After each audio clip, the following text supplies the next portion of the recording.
प्रेक्षक हो, हे आहे पालघर जिल्ह्यातील मुंबई अहमदाबाद महामार्गावरील डहाणू तालुक्याच्या विवलवेळे गावातील श्री महालक्ष्मी मंदिर.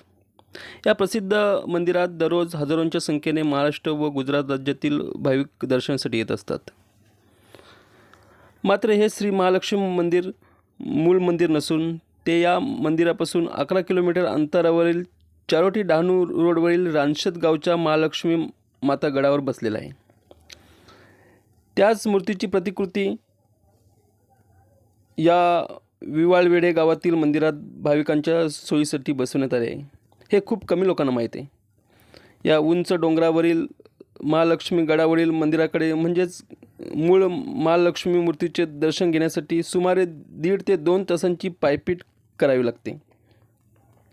विवाळवेढेच्या महालक्ष्मी मंदिरापेक्षा येथे भाविकांची ये-जा तुलनेने कमी असते. मार्गशीर्ष महिन्यातील गुरुवार व दर शनिवार रविवार येथे चांगल्या संख्येने भाविक येत असतात. इतर दिवशी ही संख्या तुरळक असते. येथे पोहोचण्यासाठी चालण्याचा एकमेव पर्याय असल्याने सकाळी 9च्या आत पायथ्यापासून चालण्याची सुरुवात करणे योग्य ठरते.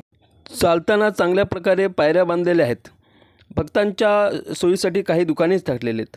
गडावर चालताना एका बाजूला दरी दिसत असली तरी पायऱ्यांवर लगत बहुतांश ठिकाणी लोखंडी कठडे असल्याने सुरक्षित वाटते. इथे मध्ये मध्ये रस्त्यालगत बांधलेल्या महालक्ष्मी देवीच्या प्रतिकृती भाविकांना चालण्यासाठी एनर्जी देतात. या डोंगरावर आपण जसजसे मंदिरालगत जाऊ लागतो तसे मध्ये मध्ये आपल्याला माकडांचे दर्शन होते. ही माकडं काही प्रमाणात उपद्रवी ठरतात. भाविकांच्या हातातील खाऊ आणि विशेषतः पाण्याची बॉटल हे माकडे त्यांना लक्ष्य करतात. त्यामुळे येथे चालताना एकट्याने दुकट्याने चालण्यापेक्षा ग्रुपने चालणे केव्हाही फायदेशीर ठरते. पुढे जसं आपण डोंगराच्या वरच्या दिशेने जात लागतो तेव्हा आपल्याला मंदिराचं दर्शन लांबूनच होऊ लागतं. मंदिरावरील डोंगरकडा आपल्याला स्पष्टपणे दिसू लागतो. जसजसे आपण जवळ जातो तसे तिथलं निसर्गरम्य वातावरण अधिक आपल्याला खुलून दिसतो. एका बाजूला उतंद डोंगरकडा तर दुसऱ्या बाजूला दरी स्पष्टपणे जाणू लागते.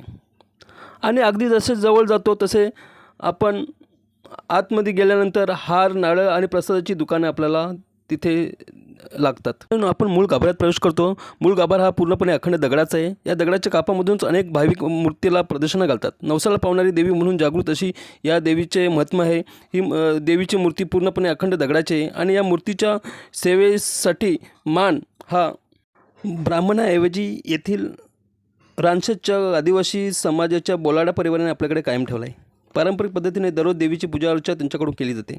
चैत्र महिन्यातील यात्रोत्सवाच्या काळात या परिवारातर्फे डोंगरकड्यावर दरवर्षी जाऊन येथे ध्वज रोवला जातो. अशा प्रकारे निसर्गाच्या सानिध्यात तीर्थक्षेत्र व पर्यटनस्थळ म्हणूनही या महालक्ष्मी गडाला भेट देणे खरोखरच खूप आनंददायक आहे. धन्यवाद.